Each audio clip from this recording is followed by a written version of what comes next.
you for joining us. I'm going to speak just for a moment as an independent commissioner, not the voice of the board. In the past few weeks, I've strived to bring more unity and inclusion into the governmental process, specifically testing the waters to bring back the traditions of inspiration and dedication into our meeting format, which has been part of public meetings since John Martin Roberts penned his Robert's Rules of Order pamphlet in 1875. As displayed by our last meeting, the faith community came out and stood as an important and diverse voice, which in my observation hasn't been given the permission and attention in the past decades it should have. Additionally, there will be a place to make decisions on our country, highlighting its symbols, values, people, and sacrifices that have been made on behalf of this nation, making it what it is today. We've selected and hired a new head council, county council, who starts with us this next week. I've been meeting with Council Rob Bovet and our council staff to make sure we do this right in the right way, so that invocations, both secular and non-secular, can find a place where they've been since the inception of this nation. In the place where we shared ideals and common ends and are given a place to be reflected upon before the important work of the governing body. I will continue with this work and with County Council on the proper process to give groups a chance to participate and express their important roles in this community, a community where we will continue to be an inclusive and equitable place to live, work, and play. So I'd like to formally wish good morning to all in Harris Hall and call these meetings of the general meeting of the County Commissioners to order. This is Tuesday, February 11th, 2025. Good morning to our Assistant County Administrator, Mr. Greg Rickoff. How are you, sir? I'm fine, thank you very much. Excellent, and good morning to my esteemed colleagues, my Vice Chair Ryan Senega. Thank you for your representation and serving our citizens today. And now on to the business of the day. Mr. Rickoff, is there any adjustments to our agenda? Chair level, there are no adjustments. How about any emergency business, sir? No, there is not. Good, thank you very much. Let's move on into our third item of the agenda, our public comment section. Excuse me, the public can speak here in person at Harris Hall or online. The time is limited to 3 minutes. We will ask you to please watch the clock on the screen to my left and stop at the 3-minute mark so we can be fair to everyone. You can also submit public comments via our website in writing at least 24 hours ahead of our meeting to be included in the weekly meeting packets. We reserve and respect your First Amendment rights as a tool to address your government with grievances and opinions, but we also admonish you to do so in a civil manner and to be respectful in expressing yourself. When you come to the podium, please state your name for the record and your time will begin. Our first public commentator is David Eigel, followed by Austin Hodges.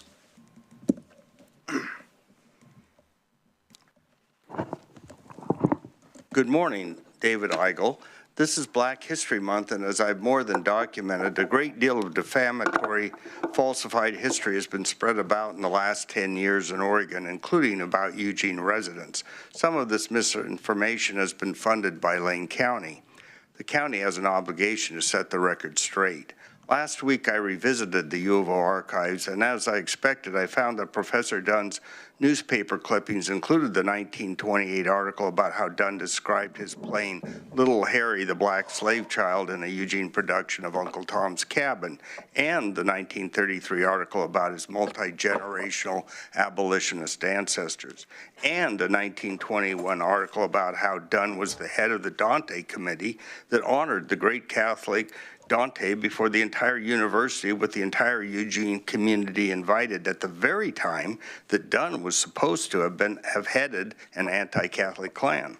An Emerald article from 1930 described how Dunn had begun collecting photos of Lincoln in 1900. Quote, collectively, they portray Lincoln's life. Lincoln was a familiar figure to my grandfather, says Professor Dunn. He was often entertained at the home of my grandparents in Galena, Illinois. These were the grandparents who moved to Bleeding, Kansas after birthing 13 children and at the risk of their lives dedicated years working with the abolitionists in Lawrence in an effort that was successful in freeing thousands of slaves. The Dunn Report authors claimed to have reviewed these documents, yet their report completely omitted them. Also, Frederick Jennings, the rector of St. Mary's Episcopal Church, was serving on the Eugene School Board in 1924, and while not acknowledging what they were doing, a successful effort was being made by Klan supporter members to not rehire the Catholic teachers. Jennings was the most vocal opponent of this on the board. He publicly called out what Klan-supporting board members were doing, while these board members were not admitting what they were doing. Yet the Dunn report stated that Harry Crane had published a list of alleged to be Eugene Klan members in fall 1921 that included Jennings. The Lane County History Museum falsely reported Jennings, Dunn, and many others were active Klansmen in 1922. Commissioners, what are you doing to correct this dissemination of defamatory filth? Seriously, what are you going to do about this, all this stuff? You're funding some of this stuff. It needs to be counteracted by action. Thank you for your attention. Thank you. Next up is Austin Hodges, followed by Juanita Caribou. Good morning. My name is Austin Hodges. So I just want to start by saying that in Matthew 18, verse 6 of the Bible, the Lord says, "Whoever causes one of these little ones who believe in me to sin, it would be better for him to have a great millstone fast around his neck and to be drowned in the deepest depths of the ocean." We didn't have the privilege. We had a disservice at the YMCA where we went to look for a family membership, and we were very distraught with what we were told with how transgendered men were allowed in the women's bathroom locker room to watch my kid undress or my wife or anything like that. So we respectfully declined that gym membership, and you people on the board have a power to get that out of our schools, get that out of these public services to where we bring it back to biblical aspects of our government, as there is only two genders, male and female. It's always been like that since the beginning of time. And you want to sit here and talk about how the LGBTQ community might be oppressed or whatever it may be, but when does our rights stop to make them feel more comfortable? It's not okay for me to have the thought that some guy that thinks he's a woman because he's mentally unstable has the right to watch my daughter undress. I don't know how many of you that makes uncomfortable, but I could see that you have a wedding ring on your finger, sir, and I don't think you being a man, you would let some grown man watch your wife go to the bathroom. And I pray to God that you would not let that happen. I pray to God you would protect your wife to no matter what cost it takes for her to feel safe and secure. You guys are knocking down these walls for our kids and for people to feel safe. Did you know that the LGBTQ community in itself is 4-to-1 in sexual violent acts against children? 4-to-1. I want you to think about that.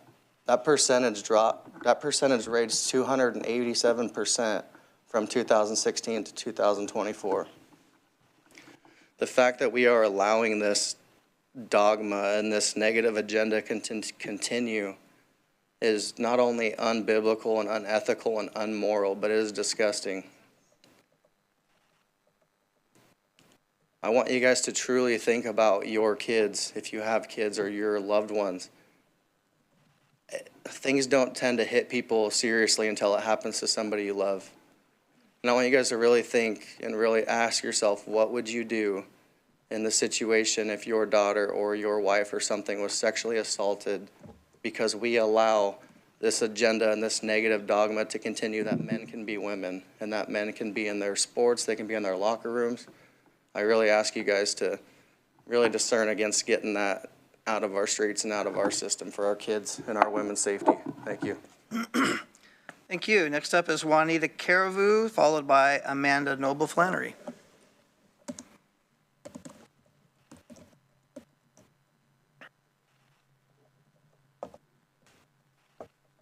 Good morning. I'm Juanita Caribou, and I just wanted to speak this morning very briefly on a review we did at the Springfield Public Library and the Eugene Public Library.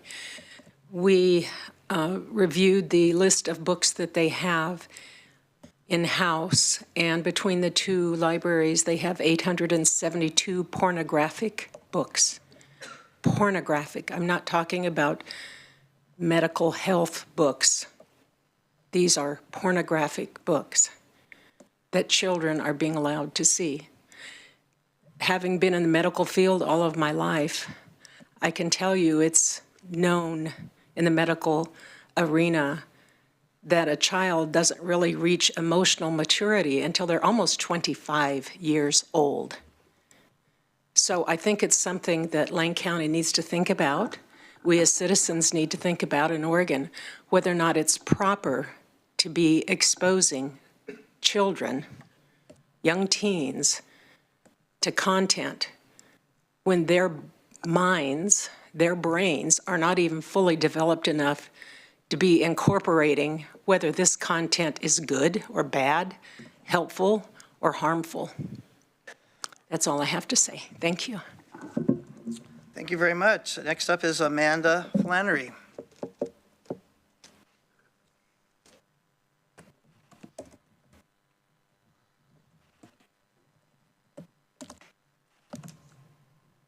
Good morning. My name is Amanda Noble Flannery. My pronouns are she, her. I'm speaking today as a Lane County resident. I live in Eugene. As I've shared in my previous public comments, I'm here advocating for immigrant and trans protections in light of the recent abhorrent federal executive orders. Since I have spoken week after week, I'll keep it short today. First, I want to share some good news. Attorney General Dan Rayfield announced that he's suing the federal government, along with attorney generals from Minnesota and Washington, over a recent executive order that targets gender-affirming health care for trans youth. The lawsuit calls this order, quote, cruel and baseless, and an official statement of bigotry, end quote. If successful, this lawsuit could pause or even overturn the order. And in the meantime, it sends a clear message to trans and gender diverse youth, their families and doctors providing care, that Oregon sees you and we're standing up for you. In this regard, it's a good day to be an Oregonian. Lastly, and as you know, supporting immigrant, trans, and gender diverse rights strengthens our commitment to dignity, respect, and equity for everyone in Lane County. We are asking for a joint sanctuary press release with Sheriff, District Attorney, and Community Justice and Rehabilitation Services Department. Your leadership in equity reminds us all that justice begins at home. Thank you. Thank you. As we finish up the people in Harris Hall, we're going to go to the online portal. Jessica, is there anyone online that has their hand raised to offer public comment, please? Thank you, Chair. For those joining us virtually, if you would like to give public comment, please raise your virtual hand now. And I see one hand raised.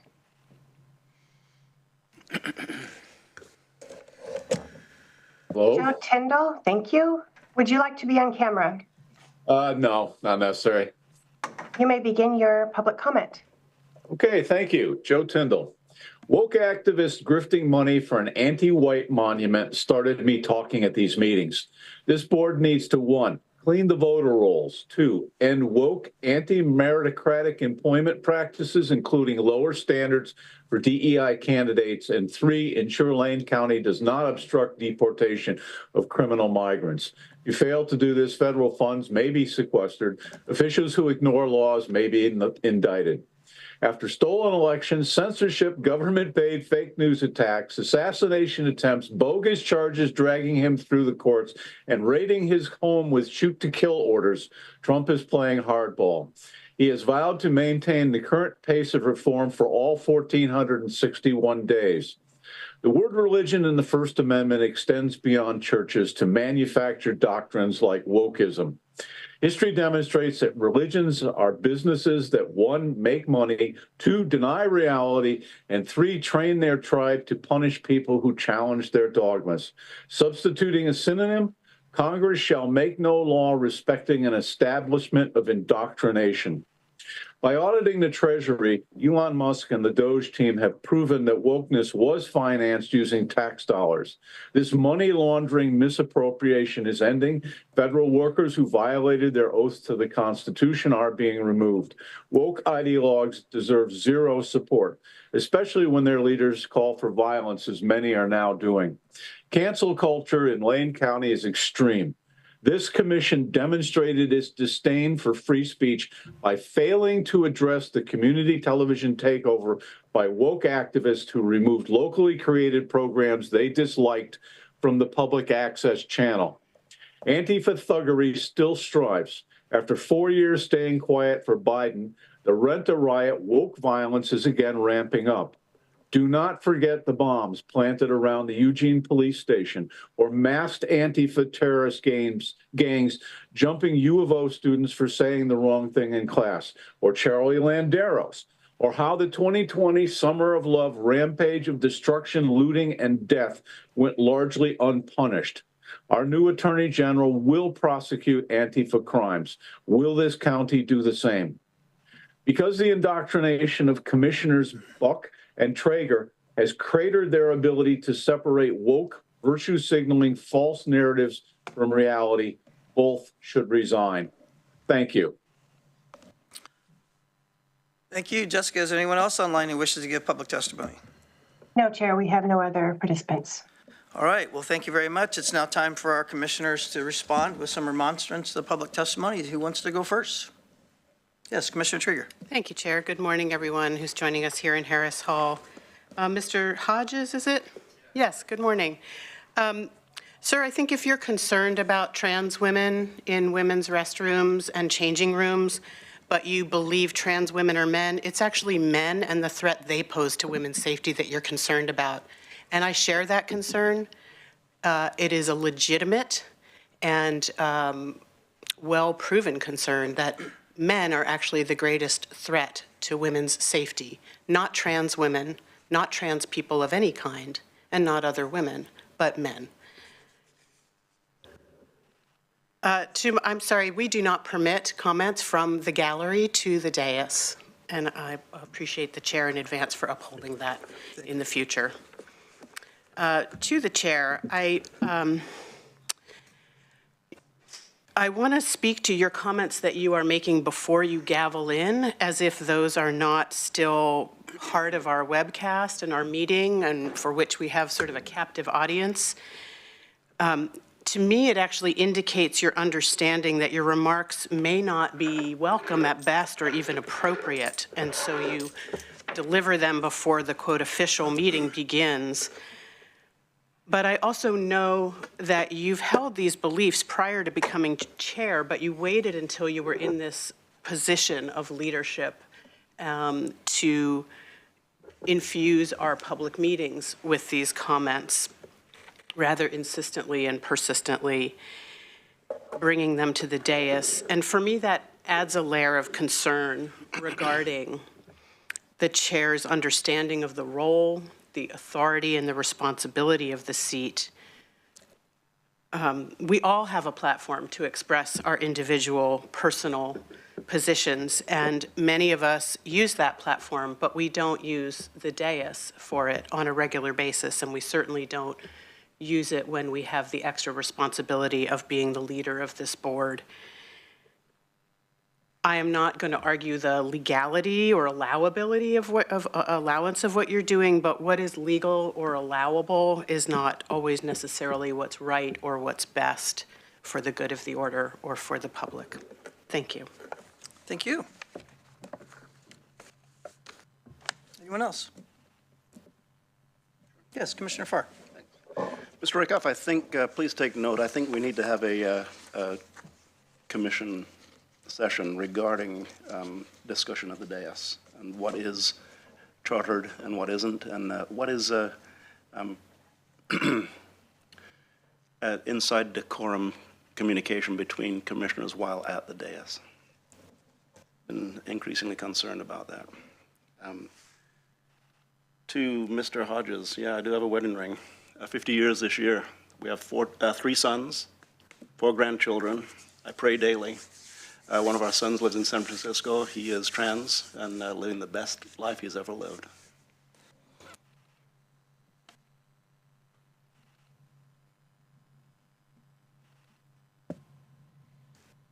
Anyone else?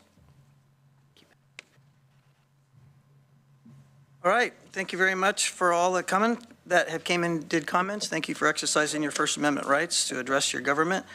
We have need next for our consent calendar that we will be voting on. All items here are considered routine by the Board of Commissioners and will be enacted by one motion in the form listed in the agenda. There will not be separate discussion of these items. If discussion is desired, that item would have been removed from the consent calendar and it would have been considered separately. Do I have a motion for the consent calendar? Chair, I have a motion. I move to approve the consent calendar for February 11th, 2025. Thank you. Is there a second? I'll second.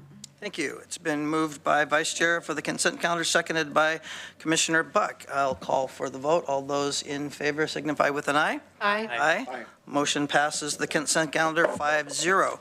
We do have need for exec session. This meeting this morning is going to be fairly short.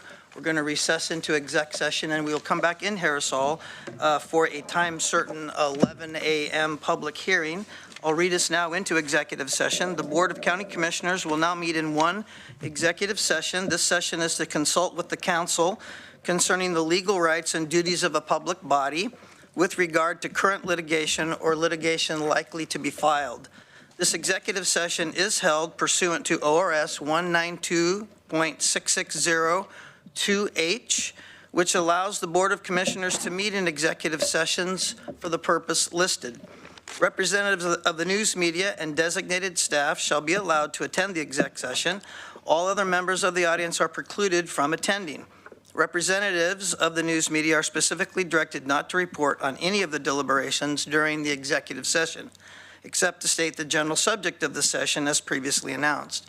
Members of the news media are not allowed to tape, video record, or otherwise record in an executive session, and verbatim notes are prohibited. No decision may be made in executive session.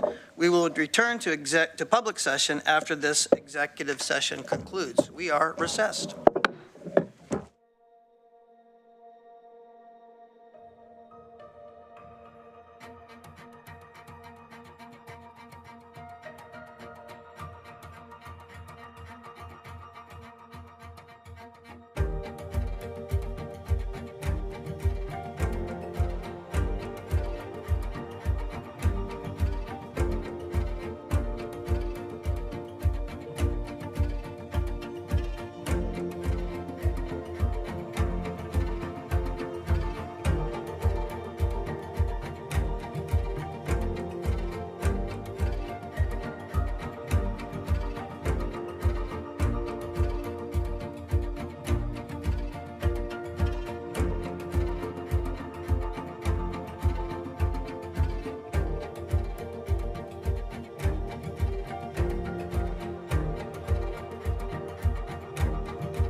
The regular meeting of the Board of County Commissioners. We're back from recess. We are now engaging in our next item on the agenda, which is a public hearing on the proposed uses of affordable housing development funds in the support of the holiday farm fire. Just a quick adjustment, brief note before we start. Someone in this room wearing a purple tie, it says birthday today, Steve Adams. We would like to at least acknowledge that for our public today. He's been dodging it most of the morning, so happy birthday, Mr. Adams.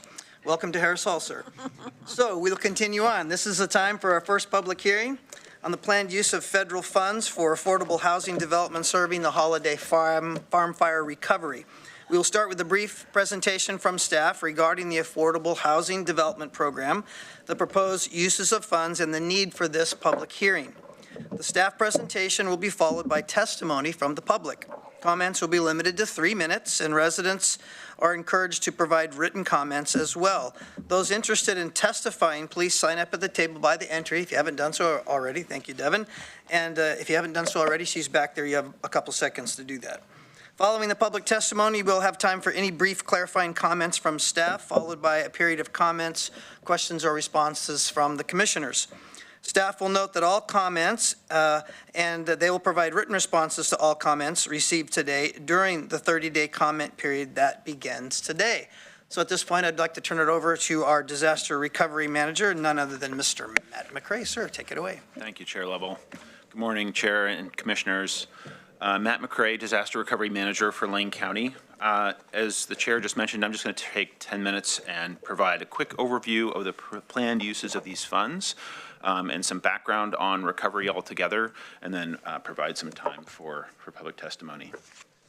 So for those who are not aware, the Holiday Farm Fire occurred in 2020 up in the McKenzie River Valley. There was 1 human life lost, 517 dwellings destroyed, and more than 170,000 acres burned. In terms of this funding that we're talking about specifically, we're talking about Community Development Block Grant, disaster recovery funds, in the tune of $422 million that came to the state of Oregon in February of 2022 to be used for recovery statewide.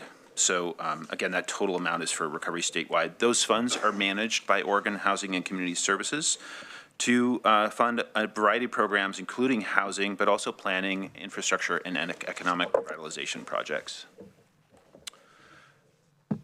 This slide is regarding the funding we're talking about today. So this is affordable housing development funds that are being provided by the state, by OHCS, to Lane County, in the amount of $17,483,497.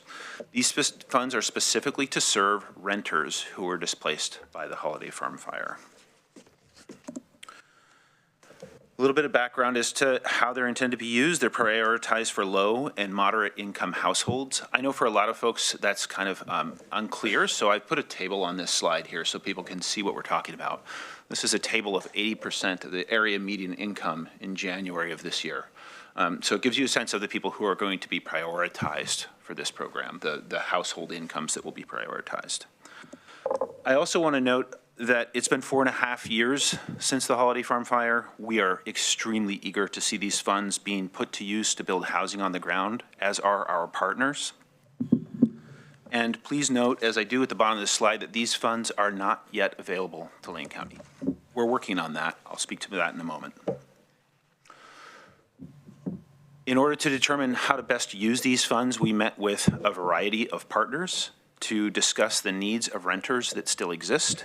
This includes our partners at Lane County Health and Human Services, as well as outside partners at McKenzie Valley Long-Term Recovery Group, Oregon Housing and Community Services, and Oregon Department of Human Services, all of whom maintain various lists of renters and needs of renters. And so looking through all of that, we collectively found that there remain dozens of displaced low and moderate income families still seeking affordable housing, both rental and homeownership opportunities in and around the Holiday Farm Fire footprint. And now I'm going to move to one of the three types of housing development that we're proposing. The first is accessory dwelling units. In talking with our partners up the McKenzie and local partners here who are paying attention to affordable housing development types, this is one of the more promising opportunities to provide housing in the short term.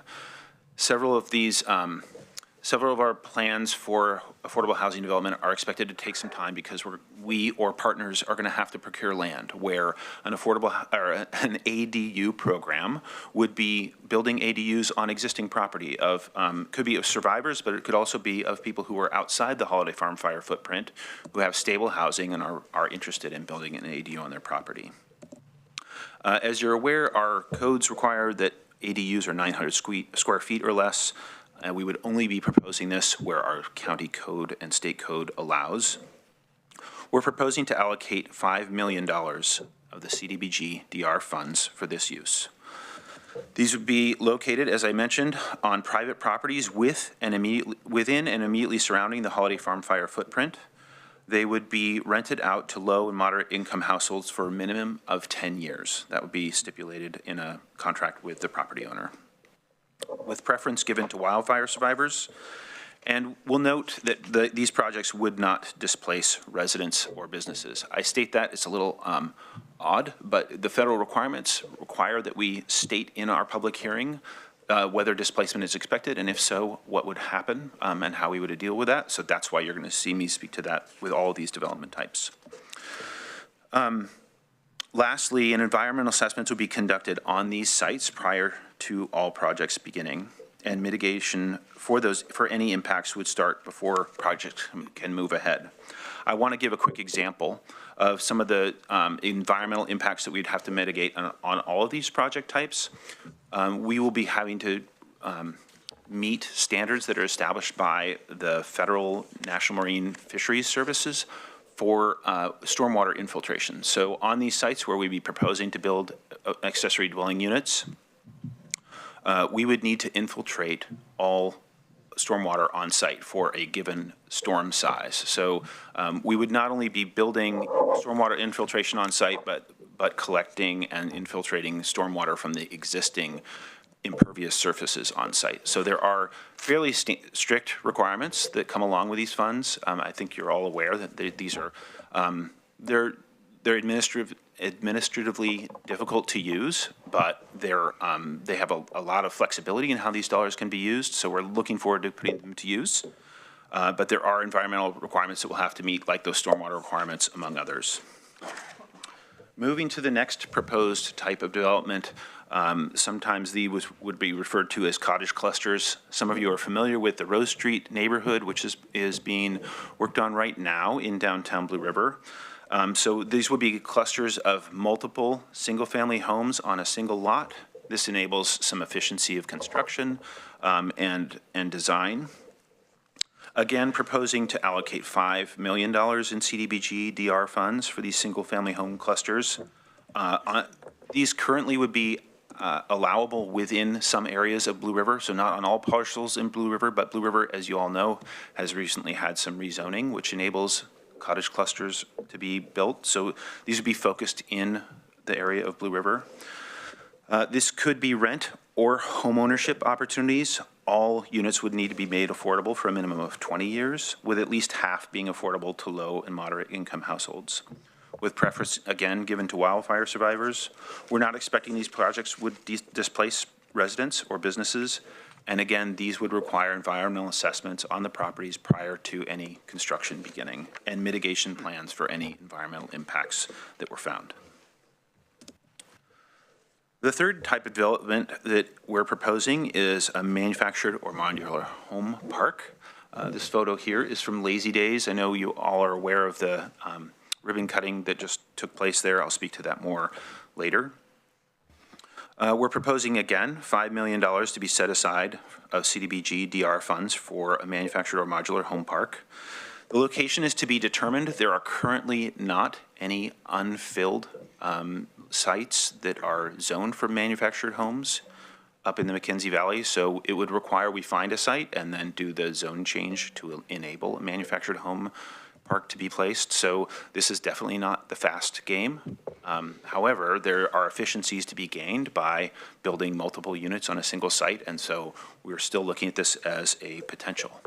I'll also mention that we're meeting with the team from Homes for Good to understand, how things worked at Lazy Days and what kind of adjustments we might make to be able to ensure that that's a cost-effective method for us to build housing. Again, with this development type, preference will be given to wildfire survivors. The projects wouldn't displace residents or businesses, and environmental assessments would be conducted on-site prior to any construction and mitigation plans made for any environmental impacts that were to be expected. For anybody who's doing the quick math, I want to give a quick caveat here. We've talked about 3 development types, $5 million for each development type. That's $15 million. The total allocation for Lane County is just under $17.5 million. And so that remaining $2.5 million is set aside for administration of the program and contingency. I also want to flag that there are other programs available for people who were displaced by the Holiday Farm fire. I know we're going to hear testimony today, and I just want to make sure that everybody listening is aware and that the commissioners are aware that there are other programs that can support folks who are displaced, including the Homeowner Assistance and Reconstruction Program that's operated by OHCS. It provides funding for home rehabilitation, reconstruction, manufactured home replacement, and home purchase. I'm not going to go into these in detail, but these programs are specifically for property owners who were displaced by the fire. And again, our affordable housing development funds are for renters who were displaced by the fire. So note the distinction there. I also want to call out other programs that are available to both homeowners and renters, and that is the Housing Support Services Program operated by OHCS. This provides intermediate housing assistance through support from our Health and Human Services here at Lane County. At least the service of intermediate housing assistance in Lane County will be supported by our team from Lane County. This program will also provide down payment assistance and housing counseling. And I just want to highlight a couple other methods that we're using to gather input on these proposed uses for these funds. We'll have a public hearing tonight at McKenzie Fire and Rescue in Leesburg at 7 p.m. We're also planning to get feedback directly from displaced renters. I'm working with our partners at Health and Human Services to set up meetings directly with displaced renters so we can understand and gain their feedback on these proposed uses of funding.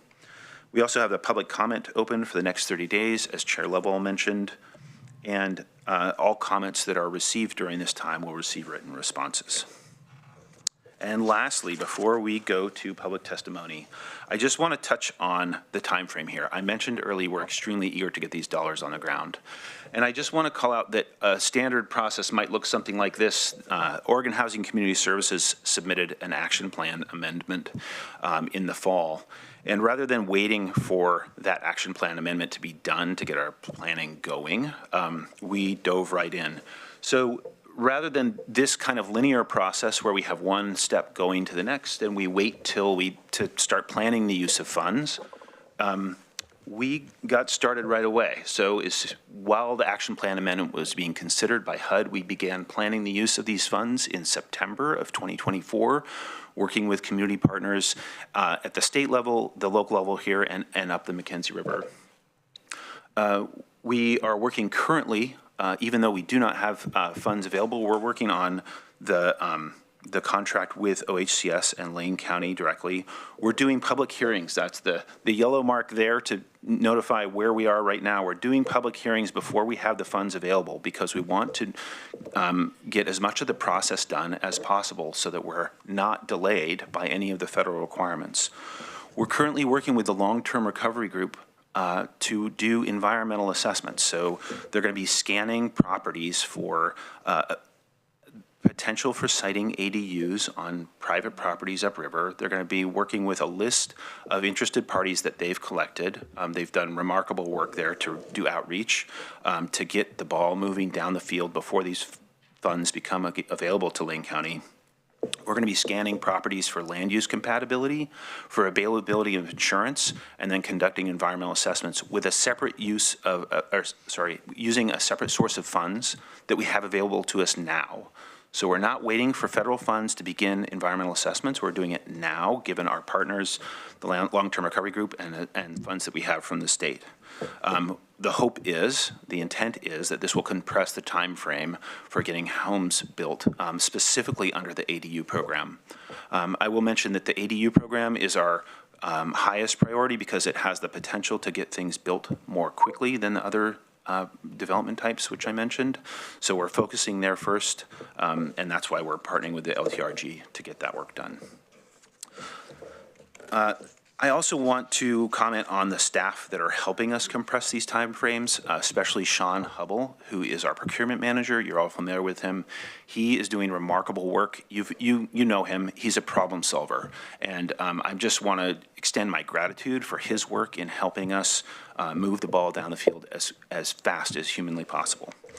And with that, I'll hand it over to you, Chair, for public testimony. I just want to note that my email is on the bottom of this slide for anybody who's wanting to provide written testimony that can come directly to me. Thank you, Chair. Thank you, Mr. McCray. Appreciate it very much. We'll now open the public hearing to provide opportunity for public testimony. Looks like we have 3 people wanting to give public testimony in Harris Hall, and we will check then online after that. For the record, today is Tuesday, February 11th, 2025. And it is 11:17. And so I would like to have the people who have public testimony, when I call your name, please come to the podium, state your name for the record and address before providing your comment, and then your comment period of 3 minutes will begin. First, I have Steve Severin, and followed by Margaret Belharks. Please correct me on that pronunciation. I apologize. So Steve, you're up first, and then Margaret, please. Thank you. Steve Severin. I live at 59091 Old Mackenzie Highway. I'd like to talk about the Lazy Days project, as I believe Homes for Good is a county, is part of the county, correct? And I believe they started out with a $9.7 million budget. And now my understanding is over $20 million.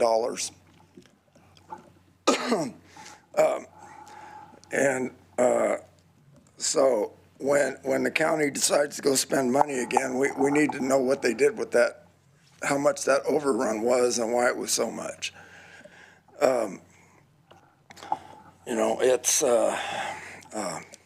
It's mind-boggling that it costs that much. I've been in construction all my life. I built the clinic in Blue River, and I'm doing the general store right now.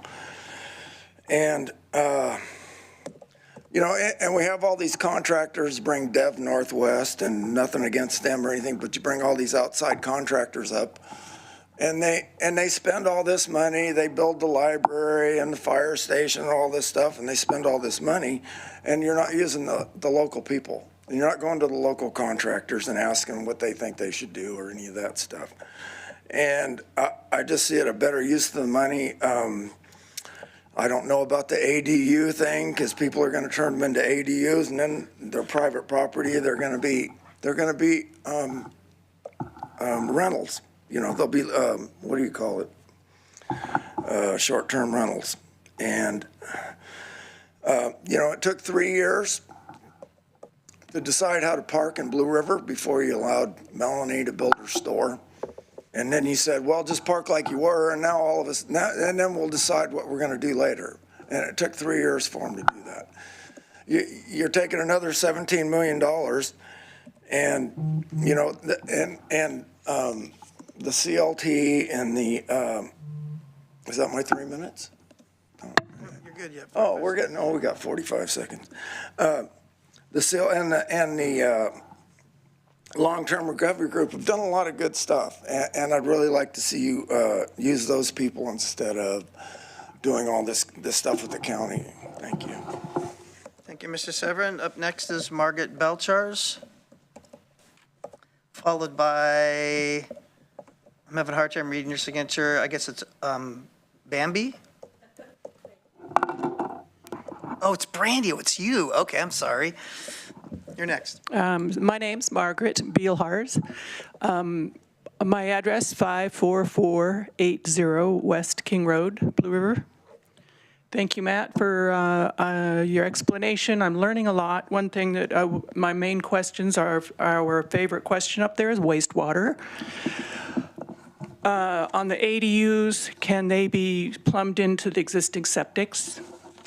I have other questions about process. You know, one of the graphs showed contract. I think that's with the county and somebody to get the money. Would money be dispersed to homeowners to do the contract building directly? Steve mentioned ADUs going to vacation rentals. I would just like to highlight the opportunity to get renters into into vacation rentals up there. It's really getting out of hand for local housing, for our workers on the ground that make minimal amount of money. And I totally sympathize with the vacation rental income stream. I'm marginally involved with it myself, but it's got to find a balance there. And so the septics on the cluster housing versus manufactured home, my home, and I own several empty lots, is sort of why I'm asking, within a mile and a half of the east side of the fire. So we have different ways of doing septic systems in cluster housing versus modular home parks, I think. And I think people are still trying to work that out. But it's really important on those efficiencies to spend the money to get, you know, obviously keep the water clean. There's some interesting new technology I'm aware of that's being, through the eWeb awards, close to the river, et cetera, with the ATT tanks. So we got, those are my main questions. Well, more also about, so the ownership would be, the money would go from the county program to somebody who wants to build, say, an ADU. That property would be owned by that ADU builder.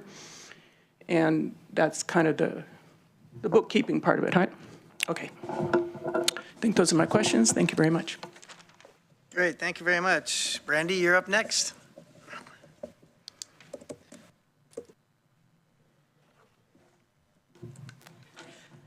Thank you, commissioners. It's good to see everybody. It's been a little while, except Heather. Great opportunity to spend some good quality time recently with Heather on the ground in Blue River, and look forward to having more time as the weather gets better here in the spring for you all to join us. Wanted to also thank you, Matt, for really helping to outline all the programs. You know, we're all doing our best. We're all learning here at a community level, and we know Lane County is doing the same. This is the first disaster in Lane County, and you know, we're all learning on the job and doing our best, and how we do our best is doing it together, right? So I'm wanting to also acknowledge long-term recovery being long-term. As it was shared, we're 4.5 years in, and coming around to the 5th anniversary. And you know, we've got a lot of successes, but we also have a lot of work to do. And I'm on staff, Brandy Crawford Ferguson. I'm the interim ED for the McKenzie Community Land Trust. We were set up by locals about 2 years after the fire, when we were seeing the significant increase of property values and housing, and suddenly the locals could no longer afford to live in the McKenzie Valley. So we're able, with our Community Land Trust toolbox, to buy land for the community benefit, both affordable housing, workforce housing, low to middle income, is what we can help with, as well as commercial. And so as far as I think Matt mentioned the Rose Street neighborhood. That's our first 6 homes being built right now, very exciting, in downtown Blue River. This was with OHCS LIFT funding, so they're for families that are full-time residents. That is what we're focusing on, is building affordable workforce housing for full-time residents. And that was funded through the LIFT funding, and Lane County helped us with some disaster funding to acquire the land. And so this model is hugely beneficial in that it is, with the Community Land Trust model, it's affordable for the first family that lives there, and it's in the deed that it has to stay affordable each time it sells to a new family. And our partner is Dev Northwest, which we're grateful for. We're new, so it's all about partnerships. They're the experts, right? And we already have a second parcel in downtown Blue River where we're looking to build some more affordable homes. And we have an option to buy a third. So we're looking for land acquisition funding because we are hoping to apply to AHD for not only to build the vertical construction of these homes, but also for land acquisition as well. Our second parcel that we purchased, we actually went to donors, private donors, to help us buy that property because we had a short timeline. And it would be hugely beneficial that we're not having to dip into private donor dollars to build affordable homes for locals, especially after this disaster. Brandy, time is up. I'm sorry. Oh, thank you. Okay. Well, I appreciate your time and look forward to following up with the letter. Great. Before you leave the podium, could you just please restate your name and your address for the record, please? Sure, absolutely. So Brandy Crawford Ferguson and Community Land Trust, our mailing address is 216 Main Street in Springfield. Thank you. Perfect. Thank you very much. Mr. McRae, do you have any other comments or things to add before we move to the commissioners? Thank you for asking, Chair. I'll just take a couple of those questions. All of these, as we mentioned, will be responded to in writing, but some of the questions that came up that I think are worth addressing very quickly here. The funding for ADUs would be provided to build the ADU. The ADU would become the property of the homeowner with a contract for 10 years that property, that ADU would be rented out for low and moderate income households with a priority given to wildfire survivors. And after that 10 years, that ADU would become the property of the homeowner to do with what they like. I will note that Lane County currently has a rule on the books preventing ADUs from becoming short-term rentals. So to the extent that that's a concern, that is not something that's currently allowable in Lane County. Those are really the two that I wanted to address right now. Thank you, Chair. Back to you. All right, thank you. And just for clarification to make sure, Jess, we don't have anyone online that's waiting to testify, do we, before we proceed? No, we do not have anyone joining us virtually. Okay, great. Thank you. Just wanted to double check. And now I'll turn to the commissioners. Do you have any responses or comments that you want to add to this proceeding? Yes, Commissioner Farr. Thank you. Matt, great presentation. I love the pictures. I love your slideshow. I have a quick question. The affordable housing development proposed uses slideshow, there's a lovely picture on there. Where is that picture taken? It's a cluster development, single family home cluster. Oh, that is in Portland. Yeah. Let's do it. It's great landscaping. But I'm really enthused about accessory dwelling units, not just in the disaster area, but beyond that, and finding models for the Lane County to pursue facilitation of ADUs on rural residential properties throughout the county. You mentioned that, and it says on the slide that where zoning allows. Explain, so the 900 square foot units are allowed where zoning allows. Can you explain to me why we would, in other areas, not add ADUs where zoning allows? And explain to me what kind of zoning in this disaster area is going to exclude other areas. How vast are the areas that are excluding ADUs in the area, in the McKenzie area? Thank you, Commissioner Farr. I'm just going to speak to what I'm confident of and not move into land use zoning. You can leave the other questions hanging. Altogether. I'm afraid I may do that for some of your questions. The current zoning allows ADUs only on parcels that are 2 acres or larger. I think there are exceptions in downtown Blue River where that zoning has been changed, but so this would leave any parcels that are under 2 acres outside of Blue River unable to host an ADU. I'll also note there are, as you're all aware, significant constraints on development in the floodway, and so we wouldn't be proposing any ADUs that are within that zone.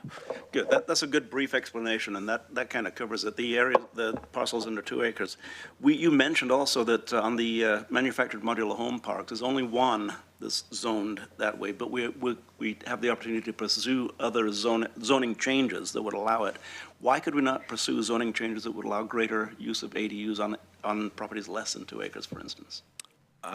That's a great question, Commissioner Farr. I don't know what the rules are at the state level in terms of what size parcels could potentially hold an ADU, but I think it's a fair question for the board to entertain. And let's leave that question hanging also. I want to say that you're breaking new ground. You're on fresh snow right now with all of the work that you're doing, Matt, that you and Brandy and all the others who are, in Brandy's words, working together to make things better. And I applaud that tremendously. And what I particularly applaud is the model that you're establishing that potentially we can use to address some of our housing issues throughout the county, not just in this emergency area that we're in right now, but beyond that. I think we're finding ways to do it because we had to. I wish we didn't have to, but we had to. And hopefully we can get a good down the road benefit from this of allowing more front doors elsewhere in Lane County. Thank you. Thank you, Commissioner. Commissioner Buck? Well, I wanted to defer to Commissioner Buck since it's her district and, yeah? If the chair will allow. Okay, thank you. Go ahead, Commissioner. Quick question. One, just a reminder, thank you to those who came out to speak, and a reminder on Matt's behalf that he offered up his email, so if people have other questions or comments, because it was great to have both questions and comments from the podium. On the ADU issue, if I'm recalling, and I think this might be something Commissioner Buck will provide some clarity on, the 2-acre or greater limitation is imposed by the state. And I don't believe there is any allowance. I believe there is preemption in that. I'm looking at Ann Davies. Is there if there isn't preemption in that, that would be a great thing for us to explore, in my opinion. Yeah, this is Ann Davies, Assistant County Counsel. I have to confess, I don't know exactly what the state does require. I do know I have a pile of bills that I'm reviewing. There's a bunch of land use bills out there, and there's definitely some of them that are talking about more allowances for ADUs in county areas. And then on the ADU topic, what, if any, what kind of compliance or enforcement mechanisms or jurisdiction do we have beyond the initial permitting and writing up an agreement that says for at least 10 years, this is the limitation on the use of this? That's a great question, Commissioner Trieger. The tool to require long-term affordability would be the covenant on the property.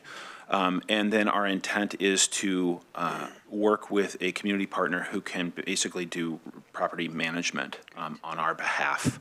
The idea is that some portion of the rental fee that's coming in could fund that service to monitor and support those households in making sure that they are able to access a list of low-income renters and wildfire survivors to choose from. Great, thank you. And then my last question, and this might be good that our county council is at the table too, is whether we have ever explored and whether there's appetite on this board to explore putting any kind of cap on short-term rentals in the impacted zone and its immediate surroundings. It's a good question, Commissioner. I am not aware of any conversation at the board level, but that doesn't mean it hasn't happened. But there's no restriction against us having that conversation. So what are you proposing? What's the cap? Whether there's any way to put a cap on short-term rental properties in the immediate burn zone and some prescribed perimeter zone to address the issue that we heard about. I mean, we know this is an issue nationally that's it's part of the squeeze on housing supply is short-term rentals. Yep. So, you know, Yeah, I don't know that there's appetite to do it countywide, but we could do certainly maybe a pilot with a particular district to help address. We could certainly these discuss, issues. the board could certainly discuss the possibility of. So I may make an assignment at the end of our meeting. Thank you. Thank you, Commissioner. Question? Yeah, Commissioner Trigger covered what I was going to ask. I have questions and concerns about the placing of the short-term rentals in these ADUs, and I hear and understand exactly what we're talking about, so that's something that I would like to investigate further. Great. Thank you, Vice Chair. Sure. I've been involved in the conversations for some time on our proposed mix, you know, a third of ADUs, cottage clusters, and manufactured / modular. And they all have like somewhat different timelines. So we're trying to get ADUs in this year, right? Because they're easier and faster to potentially build. Cottage clusters might take a bit longer, and then any kind of park, of course, would take longer than that. I'll just state, you know, I emphatically support local contractors, trying to be able to utilize them as much as we can in the community, and local partners, knowing that they have relationships within the community and live there sometimes, or locally within Lane County, and that's a good thing. We definitely want to support that. There was a question on the disbursement of the funds, and I may have missed your answer, so I just want to ask again, because I want to be clear. When we get, say we're doing an ADU, and we've cited it, the due diligence has been done, does the funding go directly to the contractor? Does it go to the homeowner, and the homeowner releases it to the contractor? I know there are some consultants involved that can be available to homeowners if they are not, you know, adept at building. And are there some funds available to assist with the consulting so that they're not, you know, left in the dark on how the process is going to happen? And just going step by step on how that funding is going to be dispersed into the community. Yeah, it's a great question, Commissioner Buck. Commissioner Farr mentioned that we're on fresh snow and plowing some new ground here. I want to concur and shudder just a little bit, because I've talked with the staff at HUD and OHCS, and they have said there's not a program working in this country yet using CDBG-DR funds to build ADUs. So there aren't examples off the shelf that I can look to inform how we go about doing that. Some of the questions you ask about how the dollars are transferred are yet to be determined. So I can provide you updates on that when we get there. I will say that this public hearing is required by the funding source. We're doing it very early in the process because we have an opportunity here where we can still change course. We don't want to wait until the cake is about to go in the oven to ask people, did we get the ingredients right? So we're really we're doing this early, but it does mean that some of the details that you're asking for, Commissioner Buck, haven't been determined yet. Our intent is to work with a developer who can help us and help property owners specifically through the process. These are cumbersome dollars. You really have to make sure you're attending to checking all the boxes using these dollars. And so we intend to work with a partner who can help us do that, who can help property owners get through the process of developing an ADU without it becoming a headache for them. We really want to see as many ADUs built as possible using these funds, and so removing the barriers and providing as much hand-holding as those property owners want seems like a crucial step. I'm not sure if that answers all your questions. Oh, well, it doesn't, but you told us why, so I'm okay with that. If the rules and regulations are and have not been made clear to us yet, I get that. We are paving a path, and we have to think differently about responding and developing after wildfire has occurred in a community, because traditional ways are just not making the difference that's necessary for recovery. So I, of course, have supported the process throughout, and I think that's the extent of my questions at this point. Thank you, Commissioner. If I can make one more comment, Chair. You mentioned that ADUs are easier and faster, and that is absolutely the intent. And you also mentioned the intent to have something built this year, and that is absolutely what we are aiming for. I will tell you that in speaking with ICF, which is Contracting for Oregon Housing Community Services, and others who have familiar with these funding sources, they encourage me to temper my expectations about our ability to do that in this time frame. So my expectations are appropriately tempered, and also we are going to do everything we can to try and make that happen. Thank you, Commissioner. Thank you, Chair. Yeah, great. I mean, yeah, what you're describing too is all the septic issues you're going to have to deal with. Those are things that are going to be really entangling this process. So I appreciate you bringing that up. Yeah. I had a quick follow-on to Commissioner Buck, but I know you haven't had first round. Go ahead. I'll wait. So I'm really glad she brought up, I think we were all wondering about the process, and it's important for me, the mechanism, but also the criteria. And so I don't know if it's embedded in there, so if it's not, I just want to state out loud that it would be good to also have some kind of criteria or way of screening to avoid basically unscrupulous or exploitive practices with contractors that might come in. I mean, this is happening in fire recovery areas all over the country, right? That folks are sort of scanning for communities that are securing dollars and then swooping in and using, labor they're paying under the table, under rate, or all those sorts of things. I can't imagine with federal dollars that there aren't already around licensing and bonding and insuring, but there are ways to work around that. So just being really careful to tighten up our work as much as we can so we don't contribute to that problem. Thank you. Great point, Commissioner. Commissioner Farr. In order to give you the last word, I'll dive in right now, and well stated on that, Commissioner, particularly regarding paying labor under the table. That's a real dilemma we're in. You are breaking new ground. I just wanted to restate that. But you're in good company here in Lane County. You only need to go as far as Kate Budd's office to see how well we use outside funding to do things the way that it's never been done anyplace else. You're in good company, and here in Lane County, we expect that. We have become accustomed to that. We don't expect it. You never expect world-class service you hope for. Well done. But really, if you look at what's happened with all in Lane County and the distribution of the governor's funds from Emergency Order 2304, Executive Order 2304, we've gone far and above all expectations. And you're doing the same thing of the McKinsey, Matt. So bravo. Thank you, Commissioner Farr.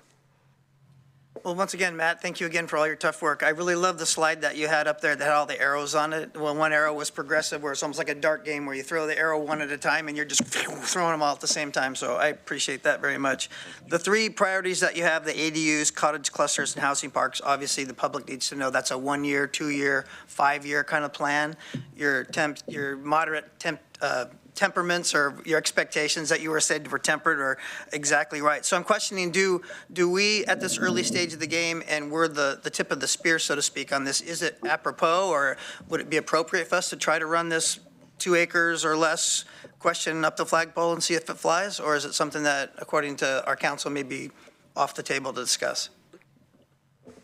Yeah, we can certainly, I can work with Matt and we can figure out a way to look into that and either bring it back to you if that's what you guys want. Would that be handled basically in a separate board directive than what Commissioner Trigger's also suggesting with the unscrupulous contractors issues? Yeah, good question, Chair. I think separating those is a good idea. I do think if there's appetite among the board to pursue the question about reducing parcel size, there's benefit there in terms of recovery. We're going to be the first out the gate with the ADU program, but I expect it will be several years before we actually realize all the construction that's possible through that program. So if policies were changed in the next year or even 2, I think that still benefits our ability to build more affordable rental housing upriver. Thank you, Chair.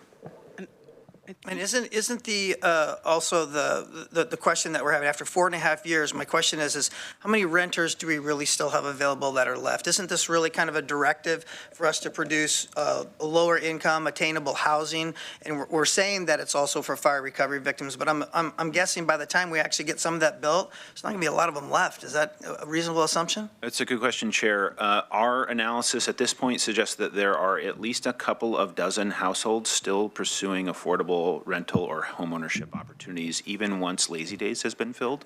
So it does appear there's a substantial need remaining for fire survivors.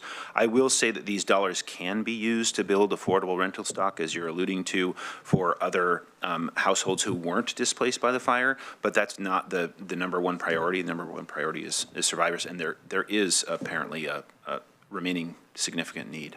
Right. Thank you. Commissioner Trigger. I just was wondering, I was actually texting Mr. Adams, he might know, if there is a bill, this issue of parcel size for ADUs has come up.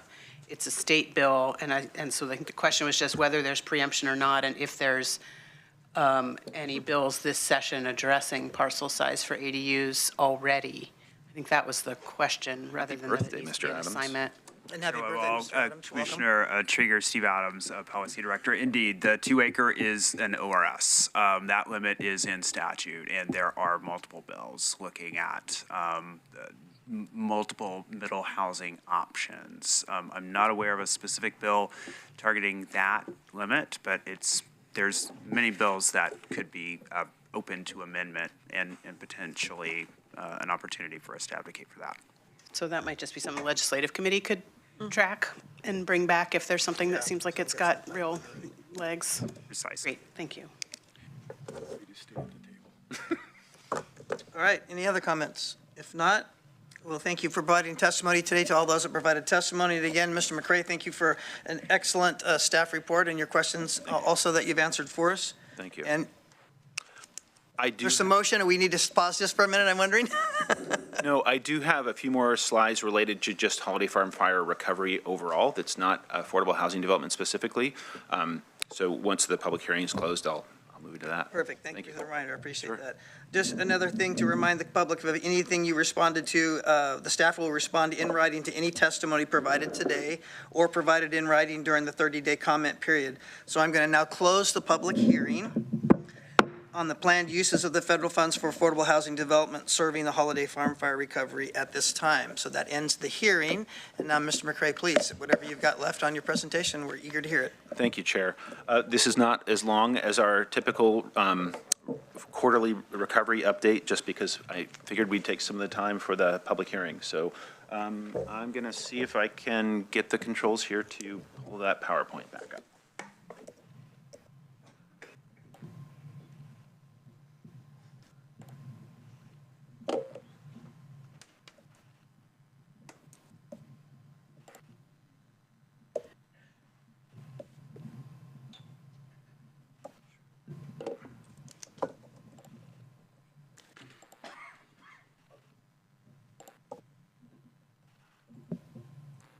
And I'll say if there are staff in the room that can help me get this moving quicker, I'd be super amenable to any direction here. Where's Cameron?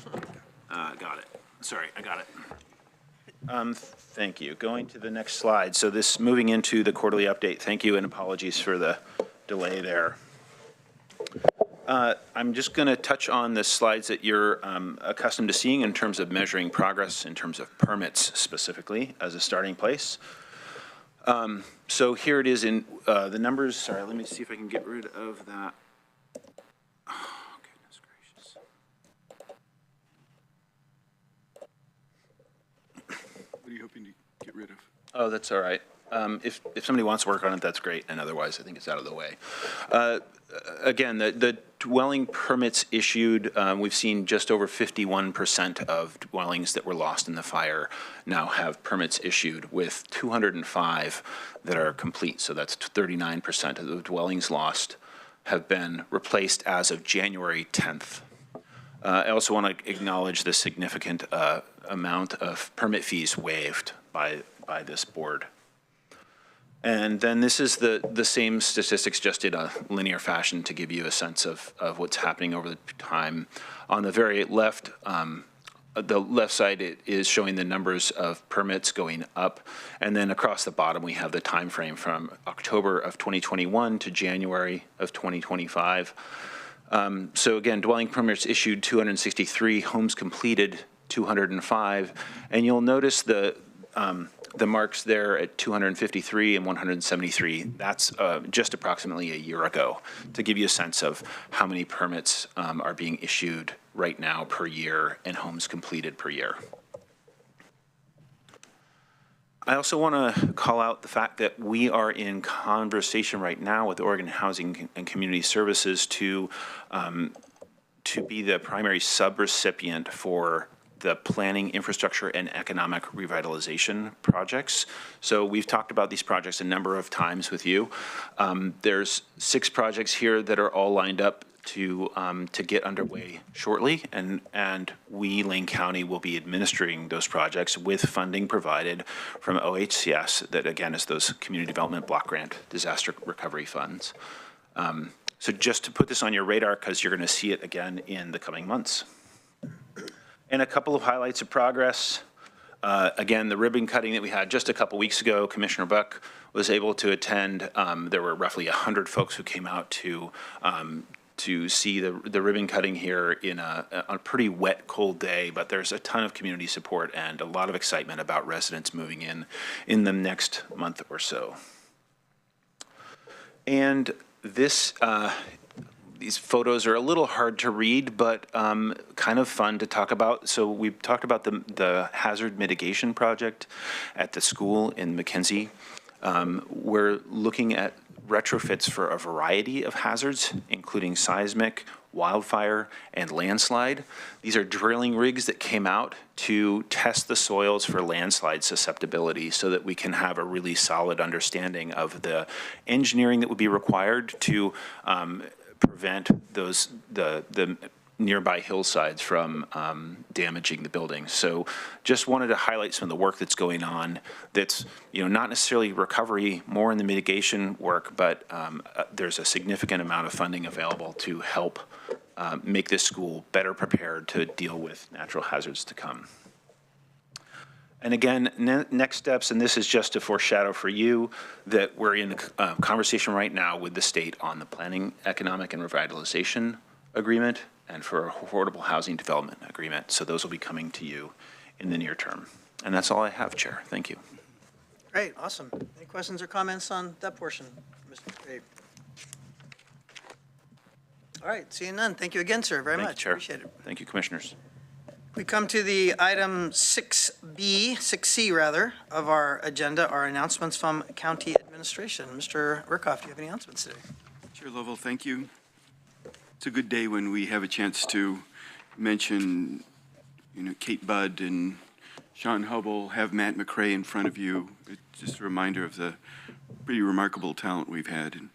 And sitting here at 4 years, 5 months, and I think 4 days since many of the people in the room lost a home in the fire. There's still tremendous work ahead of us. So thank you, and to have the vision to push this quickly and to multitask to get this going is, we really are in uncharted territory, and we are applying creativity as we go. One of the things we'll be talking to the chair and vice chair about in the coming weeks is the possibility of having a board meeting up the McKenzie in Blue River to be able to work through a number of issues. It's something that we've been able to do from time to time. It's a piece that I think Matt has enough going on that it would be valuable for us to have a remote meeting again. And Commissioner Farr will probably look to you, knowing that has been an established tradition, and it's something that has been valuable for us to do from time to time. Just real quickly, of course, Steve is out of town. He will be back tomorrow. He's attending the Big Ten Democracy Summit, where he's having a chance with the University of Oregon to talk about our very own policy lab and the success we've had. Again, a place where we've been innovative. The policy labs are a fairly common feature for major research universities. They happen across the country. To the best of our knowledge, this is the only policy lab involving a county. Most of them work with municipalities. Again, we're kind of in that uncharted territory of creating something really pretty quite sensational, with over 50 different projects done in the years we've been doing this.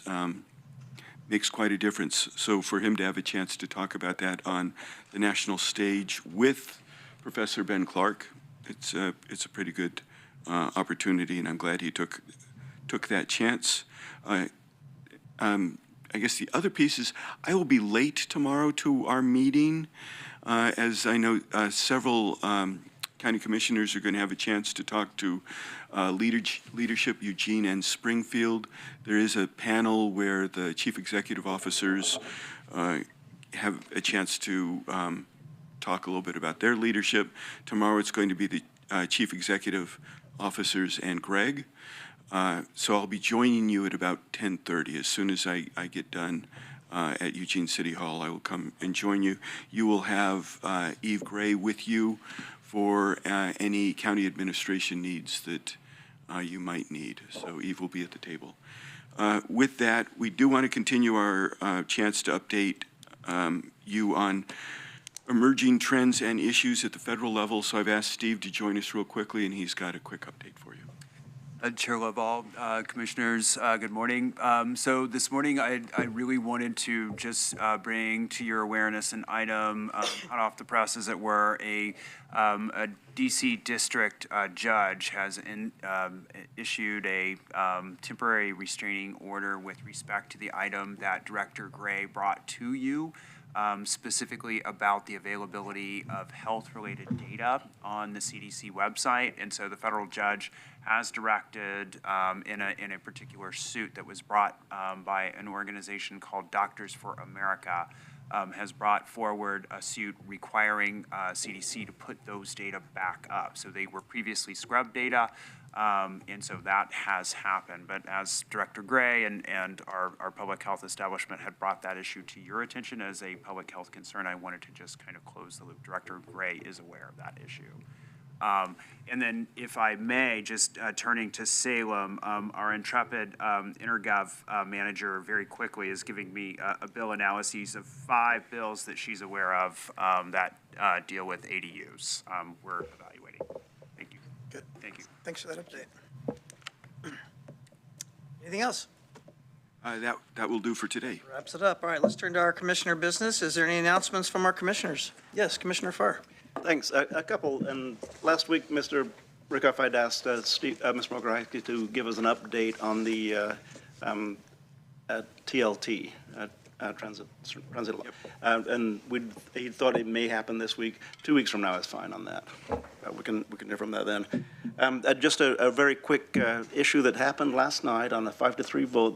The Eugene City Council approved a fire fee, they call it. It's actually an offset of the general fund expenses, predominantly. What that means to Lane County is it's going to be a bill to Lane County for $150,000 that the city of Eugene is passing along to us. There's going to be more discussion about that. A part of what the council had to consider is, what do we do instead of imposing this fee? It's not a levy. It doesn't go to the voters at this point in time. Potentially it can. But it's a fee that's passed along not just to us, but to everybody who lives inside of the city of Eugene.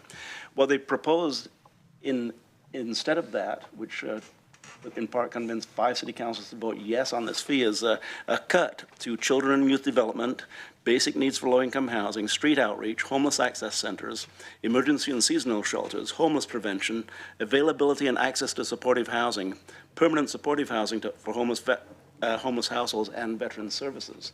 They'd proposed a complete cut of their funding of our Human Services Commission related distribution. So it's something that we should pay attention to. I'm not going to cast a yay or a nay on this. Let's all take a look at that, because this really impacts every single person. And soon, all 5 commissioners may be from the city of Eugene, so it'll affect all 5 commissioners. Commissioner Buck. I just have a question on that, because I didn't have a chance to watch the meeting, which now seems like I need to. So they passed the fire fee, and they also proposed the cuts at the same time? No, that was, they said, if you don't pass the fee, these are the cuts we'll have to make. And that was one of them, the cut to Human Services Commission. Right, so right now, they remain the same. They remain the same. So whatever happens down the road, we have to remember that the first thing that is often offered up as the sacrificial element is service to the most needy people. Thank you. Anyone else? Announcements? I have 2, if you don't mind. Bear with me. One of our own who used to work for the county, Jeremy Schur, a surveyor who used to work at the county over 18 years. He was recently awarded the State Professional Surveyors Award, and he now works at the city of Springfield, leads a leadership team over there of surveyors. This leadership award and state award was for the academy that they've established to inspire excellence and professionalism in the surveying job market. And so their leadership is mentoring new people and new people coming into the surveying profession, and he got this state award. So I thought that was pretty great that one of our ex-own, who's now working for Springfield, got this state award. So it was pretty great. And lastly, I ran into our principal of Springfield High School, Jose. I've known him forever. He was the principal at Marist when my kids went to school there. He said that Springfield's graduation rates are the highest they've been in the last 12 years. They went from 63% to 83%. He was feeling pretty giddy the night that I talked to him, so I think that was something we should brag about, that our education system in our county is continuing to raise the standard and raise the bar, so I appreciate that news. So that's the two things I had. And we move to any future board assignments that the board may have. Commissioner Trigger. Thank you, Chair. If I can get head nods, I would love to have staff research options for potential caps or restrictions on short-term rentals, specifically to support housing in the Holiday Farm Fire and adjacent areas. I don't want to get too prescriptive with my assignment, so I think I will leave it that general, and then if staff has questions about how to narrow it,